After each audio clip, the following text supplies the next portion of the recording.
ला बाबासाहेबांबद्दल बोलण्याचा नैतिक अधिकार नाही. कारण परमपूज्य डॉक्टर बाबासाहेब आंबेडकर ही एकमेव अशी महान व्यक्ती की ज्यांना देशाच्या स्वातंत्र्यानंतर पहिल्यांदा पंतप्रधान त्यांच्या विद्वत्तेच्या जोरावर, त्यांच्या ज्ञानाच्या जोरावर, त्यांच्या प्रतिभेच्या जोरावर त्यांना मिळालं पाहिजे होतं, नाही मिळालं. काँग्रेसला होऊ दिलं नाही त्यांना पंतप्रधान. उलट ज्यावेळेस पहिल्यांदा स्वातंत्र्य झाल्याच्यानंतर भारतरत्न दिलं गेलं, ते भारतरत्न सुद्धा डॉक्टर बाबासाहेब आंबेडकरांना मिळालं पाहिजे होतं. 50 वर्ष लागली.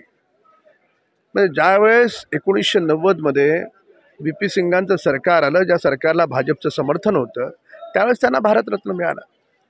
म्हणजे बाबासाहेबांचा कायम दुस्साहस करणारे लोक आज पायऱ्यांवर बसणार आहेत. आमच्यासाठी परमपूज्य डॉक्टर बाबासाहेब आंबेडकर हे सर्वस्व आहेत, पूजनीय आहेत.